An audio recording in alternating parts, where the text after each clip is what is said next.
Ahoy mates, I'm Zolanius and welcome to my dem. So, have you watched Critical Role or exists on TTRPG streamer and now want to try being a game master? But on the way you have realized that these are paid actors and very sociable personalities working to entertain the audience instead of themselves? Have you come to the conclusion that you won't become like them, no matter what, but want to try anyway? Boy, you have come to the right place then. If my Wifebeater and unkempt facial hair is not enough of a signal, then I shall tell you that I'm quite an attainable, and as a matter of fact, surpassable role model. So here is 3 quick tips on how to become a budget GM like me. Number 1. Lower your expectations. No, seriously. Those shows you have watched and got inspired by are made by professional teams including map makers, character designers, story writers, actors, tech monkeys, and what have you. Or in this case, what you don't have. As per statistics, there is a high chance that you are an adolescent male with low to moderate income, and thus you can't afford them. You are most probably going to play with antisocial rejects of humanity, or very bored normies, for whom you are going to be the most social interaction they'll have for the rest of the week. Statistically. If you are very lucky, then you'll play with your friends whom you already know, or if you are less lucky, then you'll befriend them on the way. But until then, expect the lower dredges of society to attend to your games, for you are not better either. This is critical information for your players too. You are there to have fun as well, not to cater for them at your own expense, unless they are paying you. But again, unprofessional. Once you made peace with doing unprofessional sessions, and this has been communicated with your players as well, then you might want to go for the next tip. Number 2. Decide what kind of GM you are.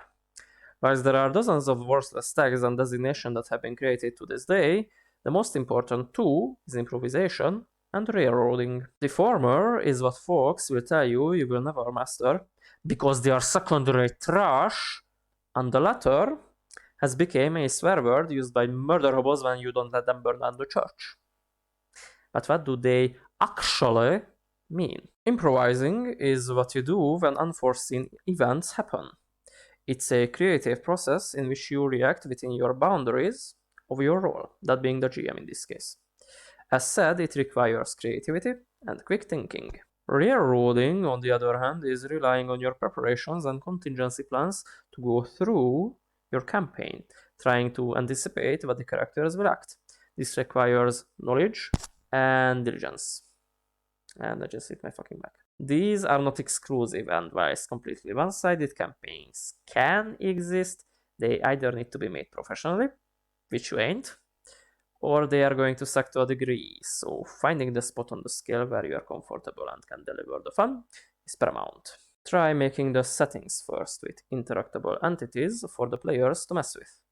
Then either introduce an open-ended quest that they don't need to rush, or have that from the get-go to give them some directions.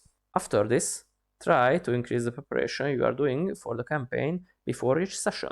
Try to think like your players and try anticipating what they might do next. If you are getting overwhelmed, then stop. And if needed, backtrack as well. You have probably found your sweet spot. This might evolve with your experience. You may find fun in the preparation phase and increase the amount now that you are more efficient doing so.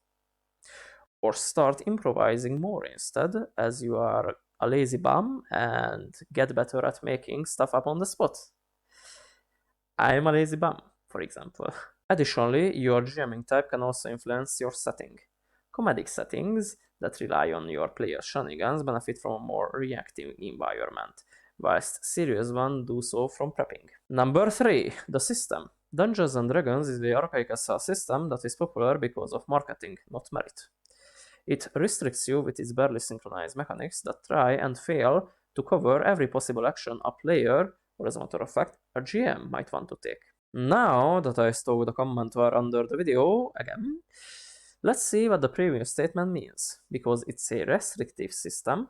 Planning around it is the way to go, making railroading GMs the ones who could work with it the easiest. On the other hand, a system deemed narrative might be what improvising GMs want, such as the S.T.A.L.K.E.R RPG from Burger Games, where the mechanics are locks and they give you examples instead of directions. Whilst you could make both more like the other via homebrew, in my experience I found that systems are made to achieve a set goal, and if you try to make them do something else, they fall apart.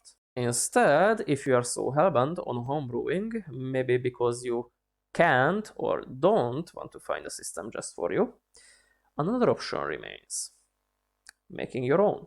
This will eat up all your free time, your sanity, your soul, and if you have false hope selling it, then it will empty your wallet as well when you hire artists, proofreaders, or publishers to make copies. You are to gain nothing from this endeavor, but a wicked satisfaction at your own hardships for trying to create what is good for you and only you. Just like me with my bullshit system. So, to summarize: 1. Lower your expectations towards both you and your players. You are a non-professional bloke doing a highly sociable activity with antisocial nerds. 2. Find out where you are at the improvisation railroading scale. It will help you streamline your storytelling. 3. Find a system that suits you. Don't stop at D&D. There are much better alternatives and competitors out there. And that's gonna be it for today. Thank you for watching. I was Vanus, and I hope to see you back in my den. Take care.